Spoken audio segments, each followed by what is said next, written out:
इधर ठाकुर बाड़ी के भीतर महंत और उनके कुछ चंद विश्वासी साधु सादे और लिखे कागजों पर अनपढ़ हरिहर काका के अंगूठे के निशान जबरन ले रहे थे।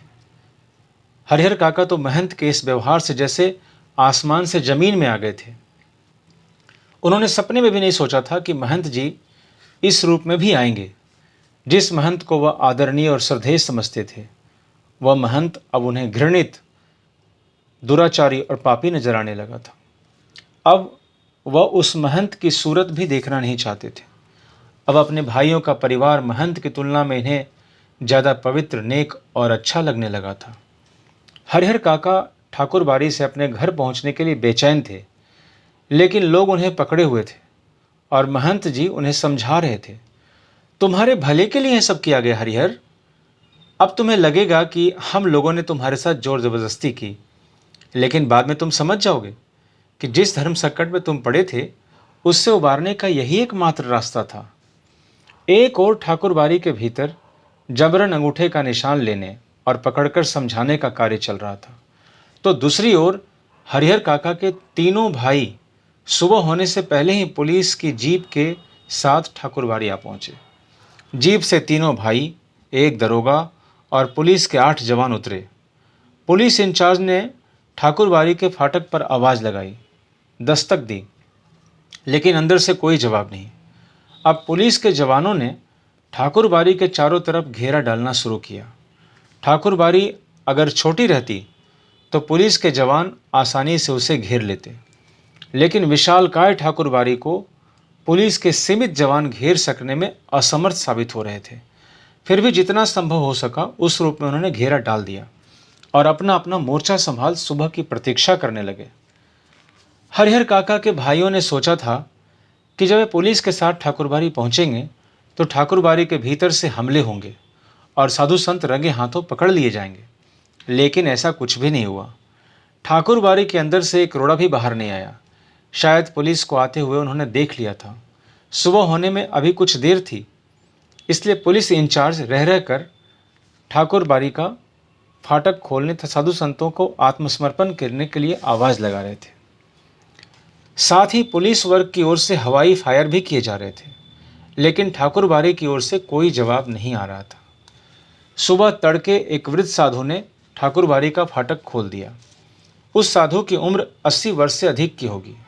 वह लाठी के सहारे कांपते हुए खड़ा था। पुलिस इंचार्ज ने उस वृद्ध साधु के पास पहुंचकर हरिहर काका तथा ठाकुरबाड़ी के महंत, पुजारी एवं अन्य साधुओं के बारे में पूछा, लेकिन उसने कुछ भी बताने से इनकार कर दिया। पुलिस इंचार्ज ने कई बार उससे पूछा, डांट लगाई, धमकियां दी, लेकिन हर बार एक ही वाक्य कहता, मुझे कुछ मालूम नहीं। ऐसे वक्त पुलिस के लोग मारपीट का सहारा लेकर भी बात उगलवाते हैं, लेकिन उस साधु की वय देखकर पुलिस इंचार्ज को महटिया जाना पड़ा। पुलिस इंचार्ज के नेतृत्व में पुलिस के जवान ठाकुरबाड़ी की तलाशी लेने लगे, लेकिन न तो ठाकुरबाड़ी के नीचे के कमरों में ही कोई पाया गया और न छत के कमरों में ही। पुलिस के जवानों ने खूब छानबीन की। उस वृद्ध साधु के अलावा कोई दूसरा ठाकुरबाड़ी में नहीं मिला। हरिहर काका के भाई चिंता, परेशानी और दुखद आश्चर्य से घिर गए।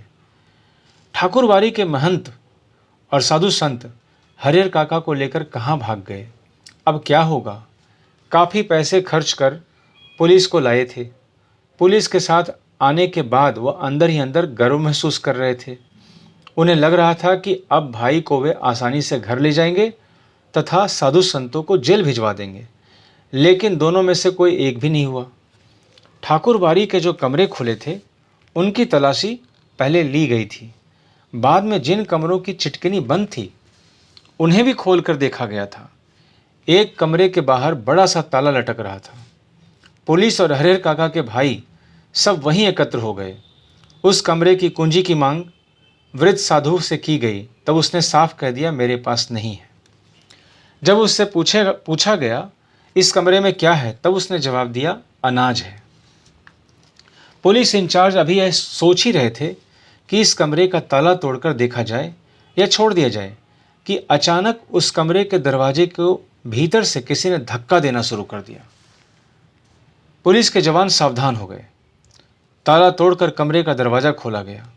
कमरे के भीतर हरिहर काका जिस स्थिति में मिले, उसे देखकर उनके भाइयों का खून खौल उठा। उस वक्त अगर महंत, पुजारी या अन्य नौजवान साधु उन्हें नजर आ जाते तो वे जीते जी उन्हें नहीं छोड़ते। हरिहर काका के हाथ और पांव तो बांध ही दिए गए थे, उनके मुंह में कपड़ा ठूंस कर बांध दिया गया था।